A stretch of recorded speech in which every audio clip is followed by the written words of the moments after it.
spent with our fellow young adults. Please help us as we strive to further know your will and to give you glory in all that we see and do. And so, in Jesus' name we ask this. Our Father, who art in heaven, hallowed be thy name. Thy kingdom come, thy will be done, on earth as it is in heaven. Give us this day our daily bread, and forgive us our trespasses, as we forgive those who trespass against us. And lead us not into temptation, but deliver us from evil. In the name of the Father, the Son, and the Holy Spirit. Amen. So with all that being said, Dale Alquist, if you wouldn't mind coming up to the front center stage here, you'll be our speaker for the night.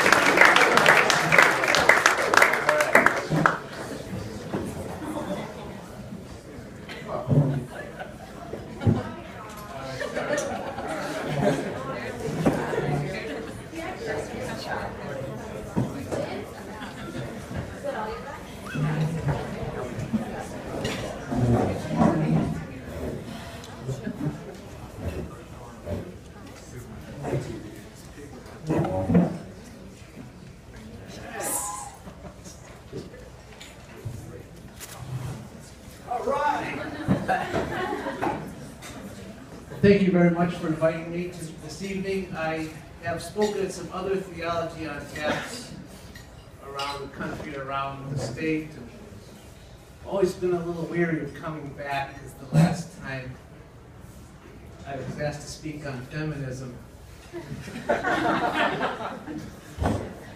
there was this drunk lady at the bar in the back, and we had quite a discussion that night.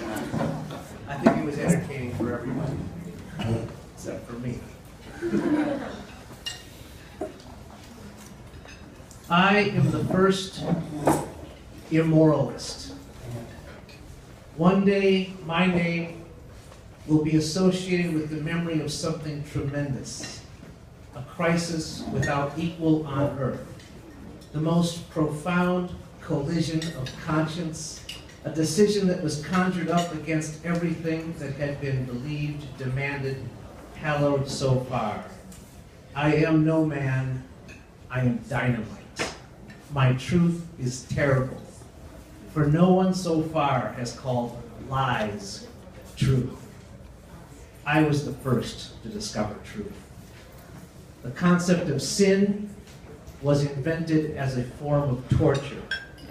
The concept of free will was invented to confuse the instincts. The concept of good was invented to make men side with what is weak, with failure, with suffering of itself. All these things deserve to perish. I must confront humanity with the most difficult task ever made of it. Religion is for the rabble. Only the few who understand me understand that only we are the premature births of an unproven future. We are new, nameless, self-evident, stronger, more audacious. We are the supreme achievement, beyond mere modern man, beyond mere good and evil. We have annihilated morality. We are the overman, the superman. God is dead, and we have killed him.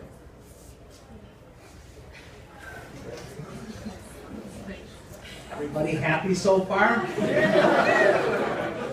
That was a nice tone setter for the evening, wasn't it? Some of you may have figured out that those are the words of Friedrich Nietzsche. Unfortunately, I'm going to be saying the word Nietzsche a lot this evening, and it's just an ugly word to say. It's really bad to type. I hate typing the word. I misspell it every time I type it.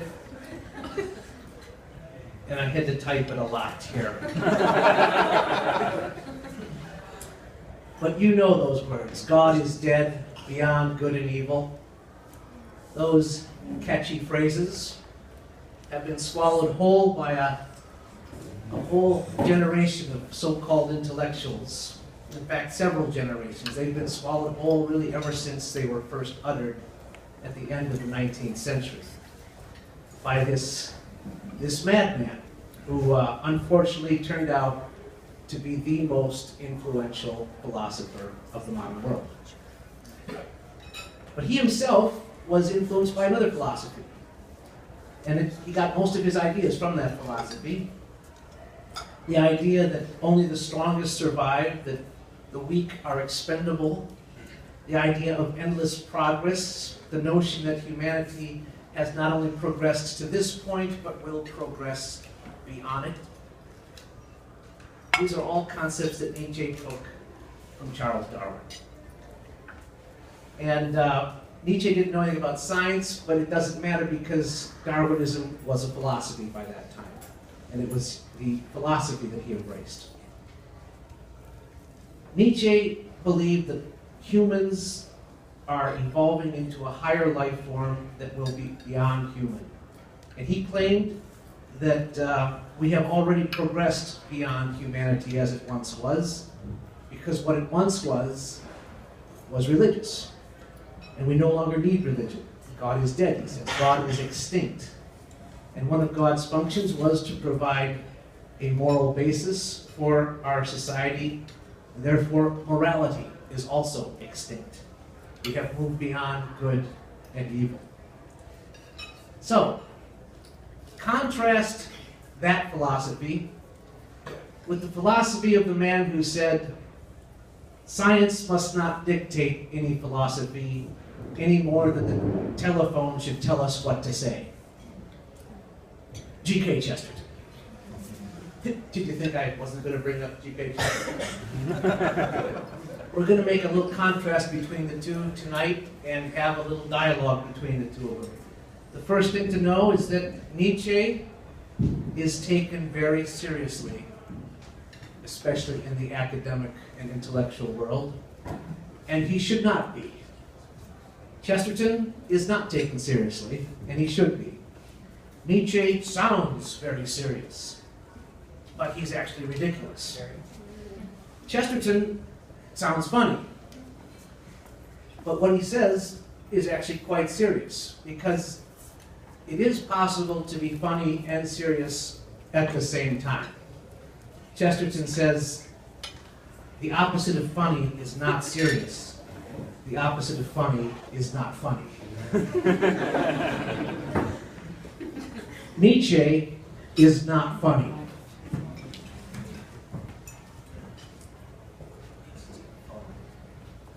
I'm going to read you what Chesterton has to say about Nietzsche. Nietzsche, with his stark imagination of radiant monsters taking the place of men, thinks that he's rebelling against the Christian tradition. But he doesn't even know what he's rebelling against. He's actually rebelling against man. Or rather, his philosophy is rooted in a despair about man. He's consoled himself with a very vague enthusiasm about the Superman. But what is really meant by his expectation of a superior organism is, well, what is it? It means that the actual animal called man is to be treated as almost an extinct animal. He's a fossil walking the streets, a sort of appendix of the cosmos, a superfluous organ. He has survived evolution only to prove that he has no survival value. He's a cosmic disease, a sort of astral appendicitis. He must be improved upon, simplified, to make way for the new and nameless superhuman being.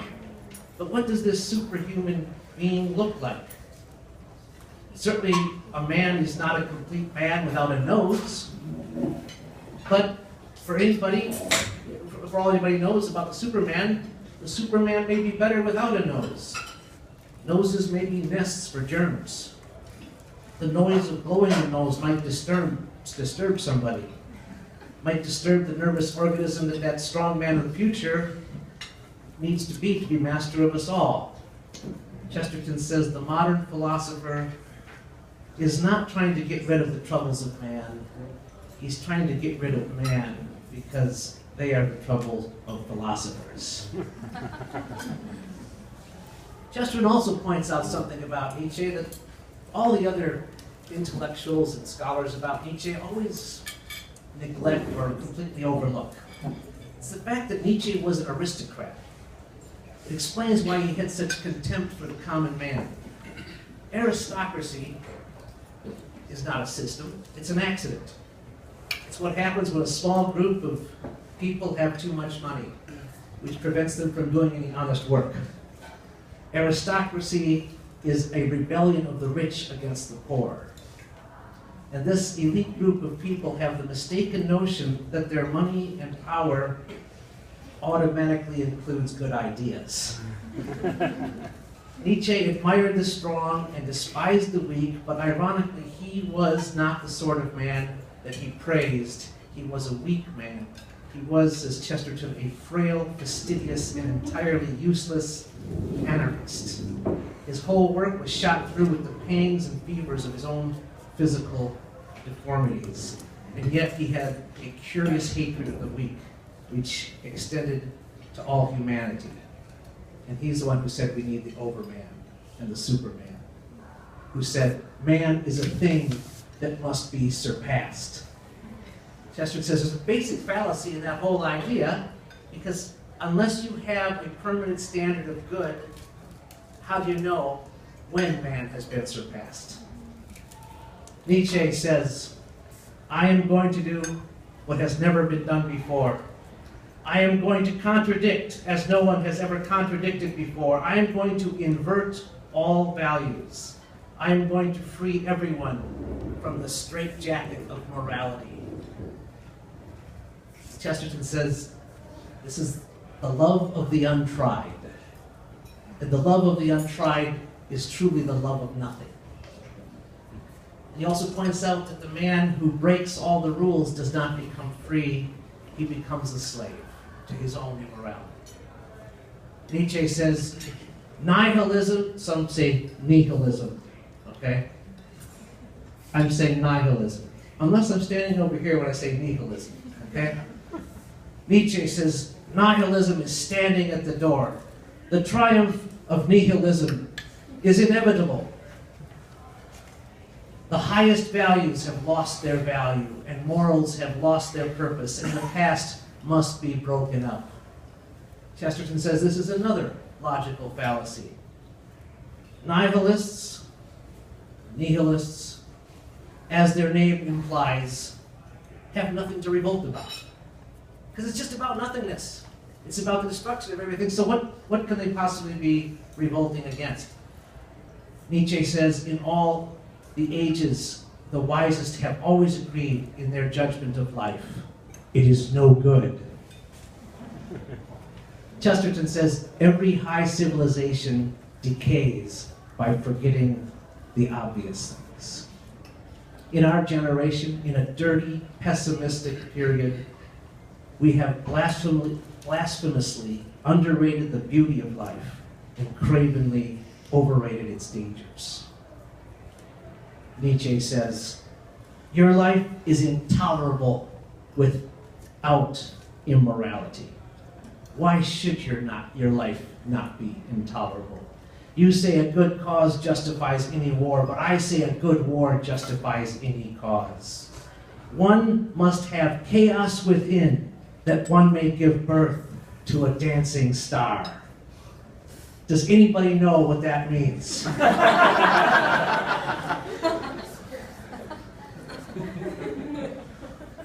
Which is why Chesterton said about Nietzsche that he had this wonderful poetic wit and was one of the best rhetoricians of the modern world. He had a remarkable way, a remarkable power of saying things that master the reason for a moment by their gigantic unreasonableness. One must have chaos within, that one may give birth to a dancing star. Put that on your bulletin boards. And then every few days, just change the order of the words. Nietzsche is not funny.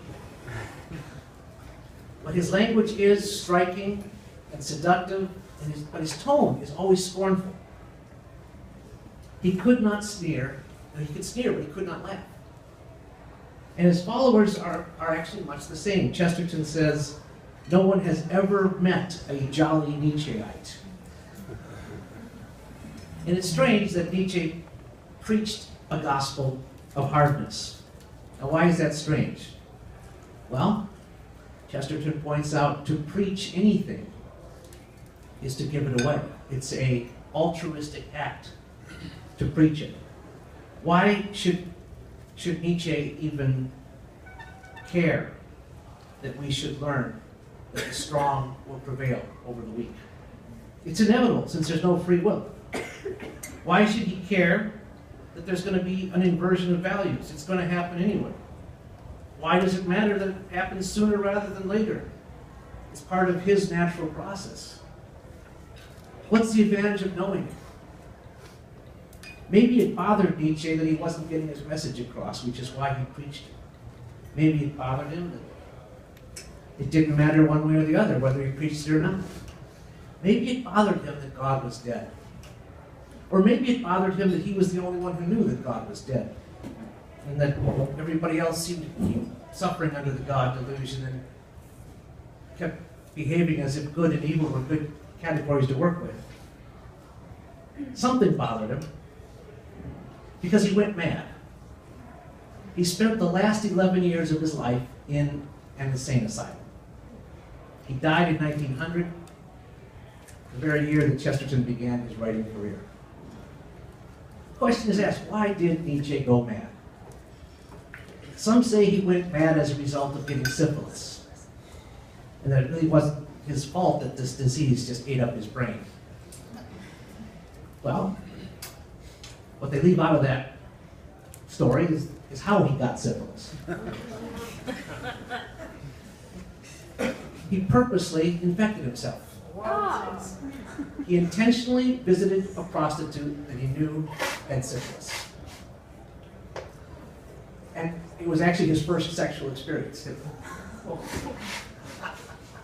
Because he wanted to live out his philosophy of defined morality, of moving beyond good and evil.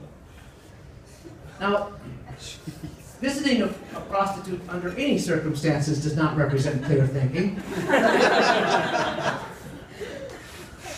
But deliberately doing so with a scheme that Nietzsche had in mind is not the act of a sane man. So it's really hard to argue that he became insane as a result of what he did. It's much easier to argue that he was insane going into the act. But he was trying to live out his philosophy. He was trying to show that he was the immoral man. But as Chesterton points out, he acted it out with this strange and pitiful audacity. He embraced immorality like an austere and difficult faith, urging himself to lust and cruelty the way a Christian might urge himself to purity and patience, struggling like a monk struggles with temptations, with the ancient necessities, instead of with the ancient necessities of honor and justice and compassion. Some say that Nietzsche's mental break actually came when he saw a man in the street beating a horse, right on the softest part of his nose there. Saw that, went crazy. Well, maybe so. But if anyone followed Nietzsche's philosophy, why would he suddenly care about a horse? It shows that he didn't believe his own philosophy if that's what did it for him. Where was that hardness that he preached? It didn't make sense. Maybe it showed he was actually human underneath all that. Maybe his whole philosophy fell apart at that moment. But Chesterton has another explanation for Nietzsche's madness. It was Nietzsche's very philosophy that drove him insane.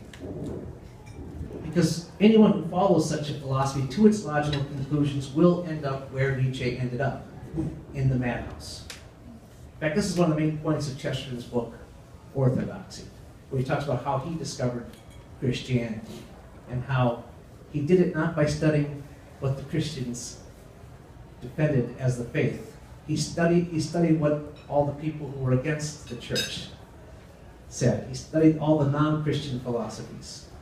And as he studied each one of them, he found out that not only did they contradict each other, if you took any one of them to their logical conclusion, it would be complete madness, and even a self-destructive madness. He says in that same chapter, he says, the poet simply tries to get his head into the heavens, the logician tries to get the heavens into his head, and it's his head that splits. He defines madness as using mental activity so as to reach mental helplessness. And that's what Nietzsche finally achieved, was mental helplessness. He says, Chesterton, that the whole problem with Nietzsche is that his is an unnatural philosophy. That is, any normal person would recognize it as unnatural. He said, if you took 4 educated people and put them in a bus and had a German philosopher give them a lecture, they would all react differently. Being educated people, they'd all find something that they might agree with, whereas they disagreed with something else. None of them would take the whole thing, but they'd all give it a serious shake and try to find some sense in it. The only wise man there, the bus driver, would say, he's crazy. Man's out of his mind. For Chesterton, it's the bus driver who represents the common man and common sense. That is, the normal, who represents natural law. The common man may not be able to articulate natural law, but he knows it when he sees it, and he knows when it's been violated. Nietzsche's ideas would have been condemned in any normal age.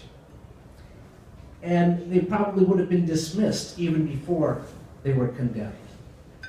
They simply would not have been taken seriously by any normal person, like the bus driver in Chesterton's illustration. And Chesterton's point is that almost all German philosophy does this. It goes against common sense. Each of the German philosophers pretended to have thought of an idea that nobody else ever had. And then they attempted to build a system on that supposedly new thought.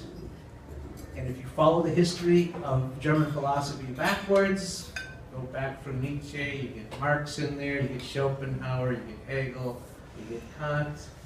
Who comes right before that? Martin Luther. When the break came with the Catholic Church, the Protestants first rebelled against the church, then they started rebelling against the other Protestants, and then they started rebelling against God. And then they started rebelling against reason. And pretty soon, after 400 or 500 years, they're rebelling against all common sense. And you have Nietzsche saying, God is dead, and we must move beyond good and evil. Chesterton says, take away the supernatural, and what remains is the unnatural. But in spite of the madness of Nietzsche himself, in spite of the madness of his philosophy, many leading intellectuals of the 20th century and beyond took his ideas seriously. For instance, Nietzsche was an outspoken advocate at the very forefront of eugenics. Eugenics is the scientific way of breeding people for the best results.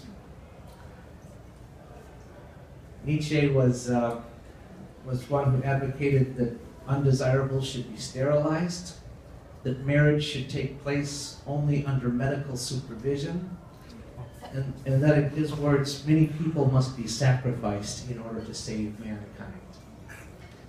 People like George Bernard Shaw embraced this very philosophy. So, of course, did Margaret Sanger, the founder of Planned Parenthood, who proclaimed on the cover of her journal, the Birth Control Review, more children for the fit, less for the unfit.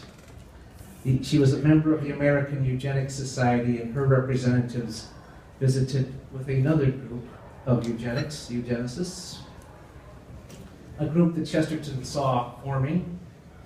And he saw all the dangers of this philosophy and predicted that birth control would lead to abortion and to infanticide, and also to euthanasia.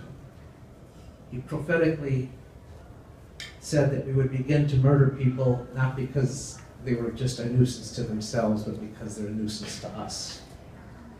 And he watched and he warned against the fact that an entire nation had embraced Nietzscheism, and that nation, not surprisingly, was the same place that gave birth to all those German philosophies. It was Germany. And Chesterton seemed to be the only one who realized what was going on. In 1934, he said, the things the Germans say, the things we hear, the things they mean us to hear, their own version of their own acts contain an extraordinary emphasis upon brutality, not as a charge to be repelled, but as an excellence to be exalted. It may be that the German masses admire that quality. It is certain that the Nazi leaders admire themselves for possessing that quality. Nietzsche's notion of an inversion of values has really struck. And one thing is certain: we shall know what war and division really mean in a way that we have never known it for ages. A couple years earlier, he said that the world was headed towards a new war. It would be the worst war in all of human history, and that it would begin on the Polish border. Chesterton died in 1936, just a couple years before his prediction came true. But Nietzsche's own prediction about himself, unfortunately, also came true. He managed to create a crisis without equal on earth. For in addition to the bloody war that nearly destroyed Europe, the Nazis, in the full fever of eugenic philosophy formed by Nietzsche's ideas of the Superman and the new advanced race, and the transvaluation of values, systematically murdered 6 million Jews and 5 million Polish Catholics. And in spite of the fact that Chesterton was right about the war, right about Nietzsche's connection to Nazi Germany, right about the horrible outcome, the entire academic community missed it. What happened less than 2 decades after the end of World War II, after the discovery of the concentration camps and the gas chambers? What happened after Nietzsche's ideas were actually played out? His ideas were more popular than ever. Millions of students were being taught the philosophy of Nietzsche on the college campuses of America. A new group of intellectuals were teaching the inversion of values, and all of them quoting Nietzsche with great relish, saying, God is dead. And they were preaching that traditional morality must be rejected or transcended, parroting Nietzsche's phrase that we must move beyond good and evil. And so the next 2 generations were taught the madness of Nietzsche, made to look sane and sanitized. But what they weren't taught was the common sense of G.K. Chesterton. They never knew that Chesterton had answered all of Nietzsche's insane arguments. They never were taught the point that Chesterton made, that Nietzsche offers to lift us yet further above the beasts by abolishing the only thing that lifts us above the beast, which is the sense of sin. Nietzsche wanted to deny God because he wanted to not deny sin. And even today, people don't want to talk about God because they don't want to talk about sin. And sin, of course, is the whole basis of our separation from God. Chesterton says sin is the only doctrine we can actually prove. All we have to do is look around. There's evidence of it in every street, every day. And yet the modern world tries to deny it, deny its reality. He says if a man can tear apart a live cat, it means only one of 2 things. It means either there is no God, or there is no union between God and man, because that's what sin is. It's the broken union between God and man. So it's either evidence there's no God, or there's evidence that there's sin, because there's no union between God and man. That's what it means when you look around and see things like that. And Chesterton says that the modern philosophers and ethicists, well, they don't worry about denying God. They don't worry about denying sin. They deny the existence of the cat. Now, that's funny, because Chesterton's funny. But it's also serious and prophetic, because Chesterton is also serious and prophetic. Because think about it. If a doctor can tear apart a live baby, it means only one of two things. It means there's no God, or there's no union between God and man. But what does the modern world do? It denies the existence of the baby. And of course, protecting the weak, especially the weakest of humans, would not suit the philosophy of Friedrich Nietzsche. Nietzsche thought himself very bold by trying to turn Christian civilization on its head. He boasted that he had done things with the language that no one else had ever done. When he wasn't announcing the death of God, he was proclaiming that God was a devil. He wrote, "It was God himself who at the end of his day's work lay down as a serpent under the tree of knowledge. Thus he recuperated from being God. The devil is merely the leisure of God on the seventh day." Does anybody know what that means? It's an audacious thing to say. First he says God is dead, then he says God is the devil.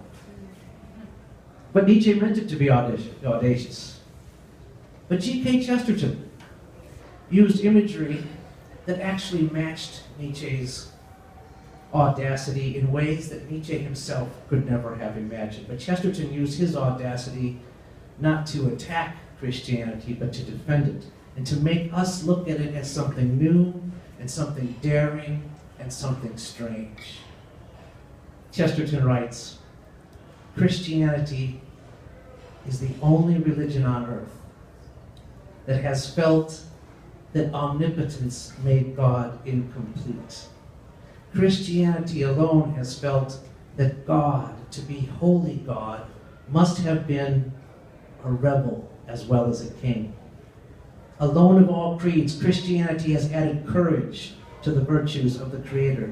For only the courage worth calling courage must be necessary. It must necessarily mean that the soul passes a breaking point and does not break.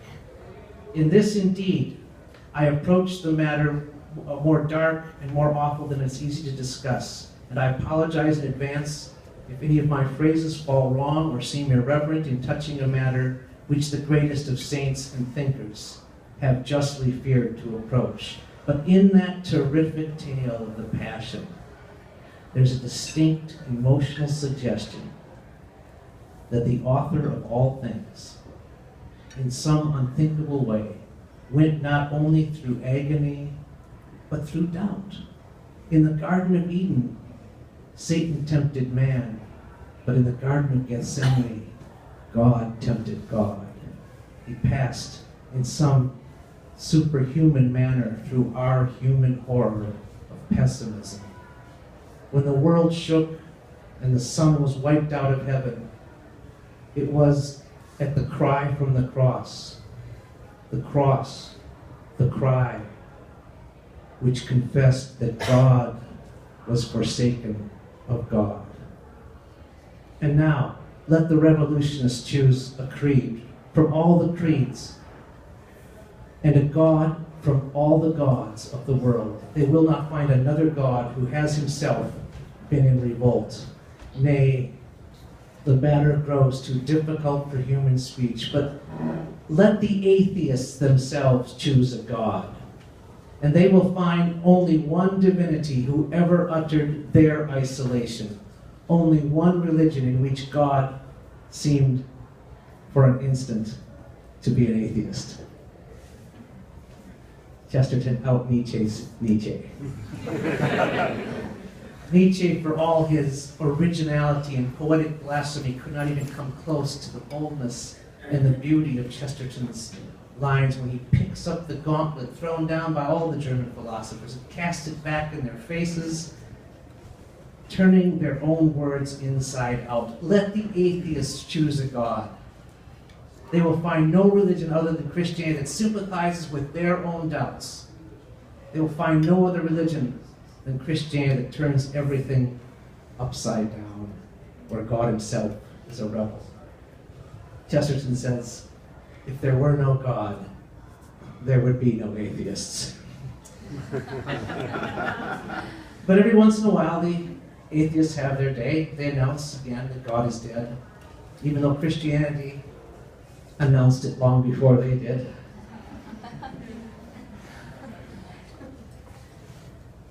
Christianity is the only religion that has that doctrine that God himself died, and died for us. And since that time, Chesterton points out, it seems that Christianity itself has died several times throughout history. It's been defeated, destroyed, demolished, and yet it returns because it has a God who knew his way out of the grave. Thank you.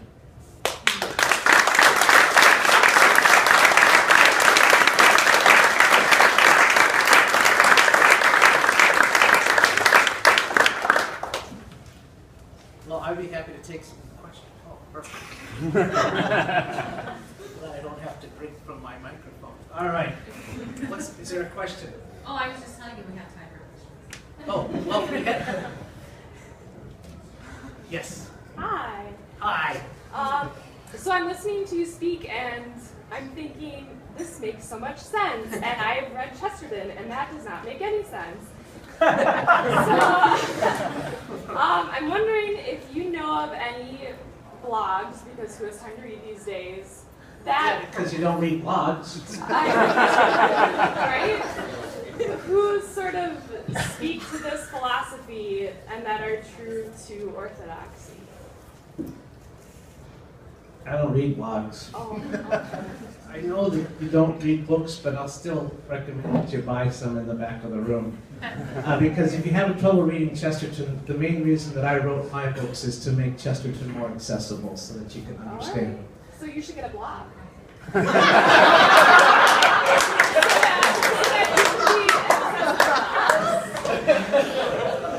Yeah. Well, you know, I was amazed I got in here tonight when they said that it stops at the cutoff is 39, because, you know, I can turn on a computer, okay?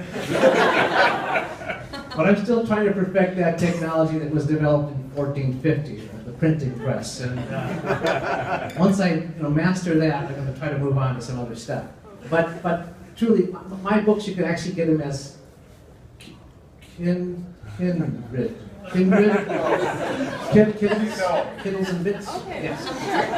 But anyways, or you can buy an actual book. Okay. And there's the books back there are one's called The Apostle of Common Sense. That's sort of the introduction to Chesterton. Common Sense 101 is Chesterton's main themes that he writes about. Then there's a new one called The Complete Thinker, where it's just like looking at the whole world through Chesterton's eyes and sees how he weaves everything together. And then I have a new book on apologetics that just came out called All Roads. There's a couple, if you want to break for the straight Chesterton that you can't understand, there's some Chesterton books out there too. Can you give us a summary of what All Roads is kind of about? All Roads is, the subtitle is Roman Catholic Apologetics, Roman spelled R-O-A-M-I-N. And the idea is that there's a Chesterton quote on the cover saying that a man's not convinced of a philosophy when something proves it. He's convinced when everything proves it. And so I take all these different subjects and show how there's a Catholic perspective on it that is the right perspective. And if you weave it, put them all together, it just shows that the Catholic Church is right at all those points. And the subplot is that everything we talk about, every subject we ever deal with, is a way of leading to the Catholic Church. And that says all roads lead to Rome, because every subject you ever bring up or discuss, there'll be a Catholic perspective of it. And it's a good way to evangelize and a good way to defend the faith as well. They're all short chapters. It's a real easy book. I'll read it. Yes? So does that take on current? Yeah. A lot of current stuff.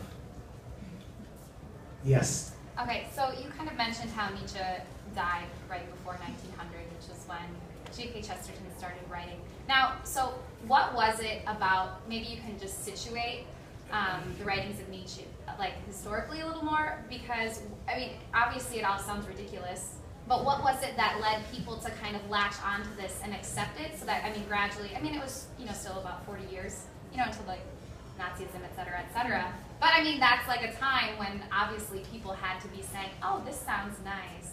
Like, what was it that made them say that? There was this general pro-German sentiment going throughout the rest of Europe because it was anti-Catholic and anti-Christian.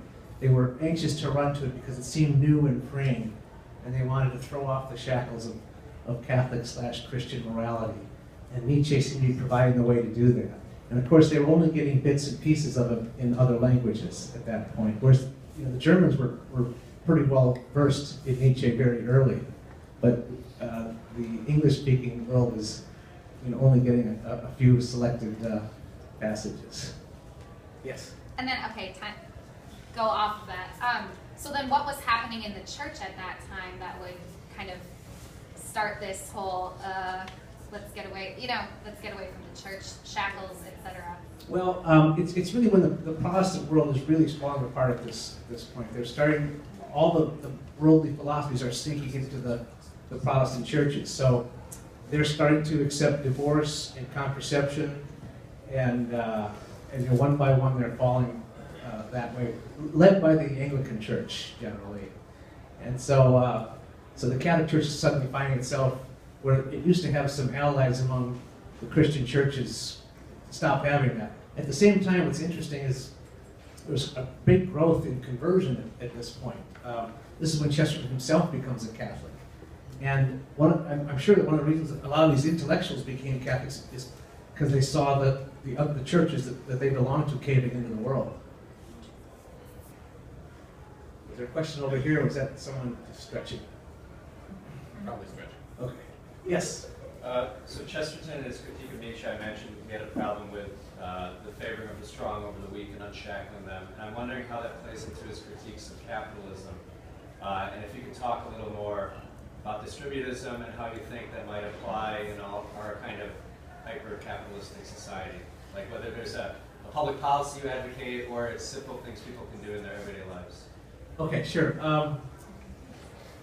It's going to take about an hour, but I'll do this. I should point out, too, that the ironic thing about Nietzsche would totally be a philosophy that capitalists would like, but yet it's the socialists and the liberals who are somehow drawn to Nietzsche because of his anti-religious writing. You know, so there's a great irony there. But certainly his philosophy represents unbridled capitalism, that the strong to beat the weak and the fittest survive, and you know, it was that kind of philosophy coming out of Darwinism that really promoted a lot of capitalist ideas. They completely defended their own behavior using Darwinism to justify it. A perfect example of that was Andrew Carnegie, you know, the great steel magnate. He said, "This is just the way it is, and you know, after I'm dead, you can have my money." So anyway, but Chesterton, I guess in a nutshell, capitalism, its original title was individualism. It was called capitalism later. It was individualism versus collectivism, or individualism versus socialism. Socialism was a reaction against individualism. So individualism/capitalism emphasized individual rights, and so you are free to get as many toys as you can before you die. And then socialism, the reaction against that was it emphasized community rights, that the community has rights that supersede the individual rights. And so thus the war between the left and the right. Distributism says the basic unit of society is the family. So it emphasizes family rights. And every family should be able to own its own property and own its own trade, its own means of production. And so individual rights will undermine the family rights. Community rights will undermine the family rights. So the distributist, the ideal family situation, is always under attack by both big government and big business. And so that's it in a nutshell. So the idea is well-distributed property with people in control of it themselves. So it emphasizes ownership, and ownership is an ideal, which is why thou shalt not steal is a sin. And so it really was reflecting Catholic social teaching coming out of Pope Leo XIII at the end of the 19th century, who said workers have to become owners because they need to have their own dignity and their own independence. So not overly influenced by big government or by big business.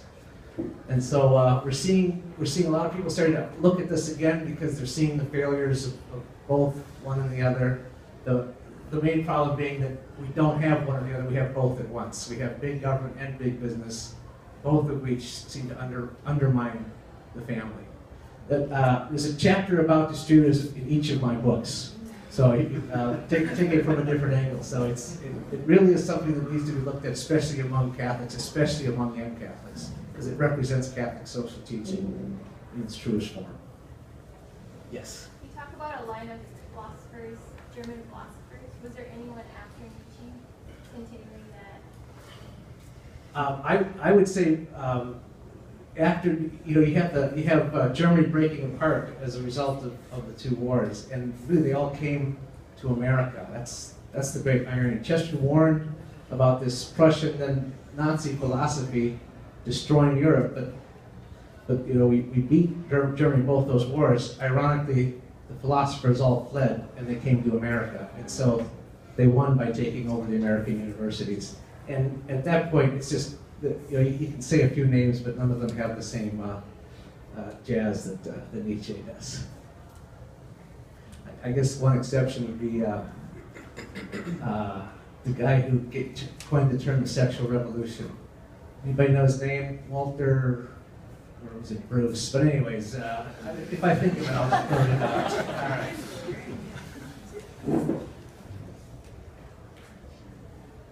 Yes? Didn't Nietzsche believe that Jesus was a superhuman or an overman?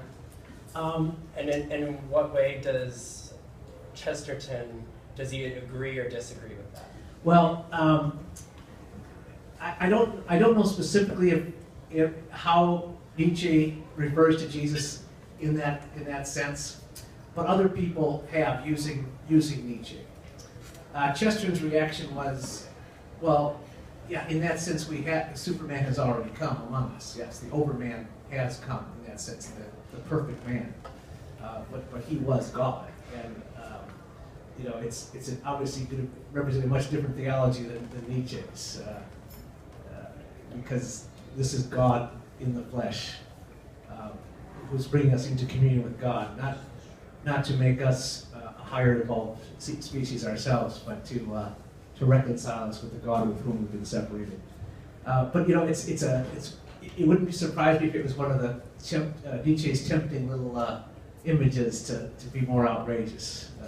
But I can't think of a specific instance. I haven't read all of Nietzsche, but I've gotten through the basic works to pull out this great stuff here. I don't recall he does that image exactly. So, how did he regard Jesus then? I think he likes the fact that he's a freak. I think he likes that. But his attack on Jesus is always going to be the attack on his followers and what they've done. It's something, I know there's a line about that, it's a typical modern Christian that Jesus wouldn't have recognized any of the people who followed him because they didn't really follow him. They failed in every respect. There's that.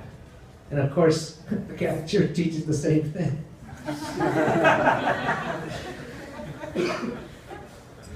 Yes? In the past, I've had atheist friends who have been very good at shifting the burden of proof on Christians, in that we must prove God. Otherwise, we have an argument. What would Chesterton say, or how do we go about shifting that burden of proof in a way that we can change the discussion, change the argument? Sure. Well, we could do it in one conversation, basically, because less than 2% of the population are atheists. So atheism is abnormal. Most normal people believe in God or have a vague idea of something supernatural, and they don't totally reject God outright. Only 2% claims that there is no God.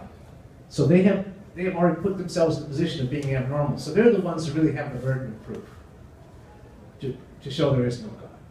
And because they are acting on a universal negative. And at some point their own reasoning breaks down because they have to get to a starting point, and it will always involve something supernatural. And they try to fall through floor after floor of a bottomless universe, as Chesterton says. But they will get to a beginning at some point. And the other thing is meaning is, that's what religion is. It's that trying to put meaning into a bottle. And if there is no meaning to anything, the atheist really cannot justify his own actions. He can't justify his own morality and his own goodness, which actually most atheists have. They're astonishingly high population of this little portion of the population are very good people. And he says the worst moment for the atheist is when he's thankful and has no one to thank. Yes. So nowadays it's hard to use, well, not hard, but I wouldn't say that logic is as popular. Like, you can't go up to someone and be like, I'm going to show you logically that this makes sense, because it's not about logic anymore. It's about feelings and what makes me feel the best and everything. So how do you have these discussions without people being like, I don't want to hear your stupid argument? Good point. Well, even worse than that is the fact that people will shift from a reasonable argument into a feelings argument as soon as it's convenient for them, and then you're really wrestling with a very slippery snake, because they switch gears on you when it gets inconvenient. And so it helps, once you know you're going to have a discussion, to set a few ground rules. And one is, well, can we just keep your little drippy feelings out of this? or let's just leave logic out of it, shall we? Let's just throw logic out of it. And it's really good to actually set some ground rules when you're discussing, and do it in a friendly way. Remember, you're not trying to crush your enemy, you're trying to convert them. You're trying to bring them over to your side. So it's a combination of love and a few sharp points.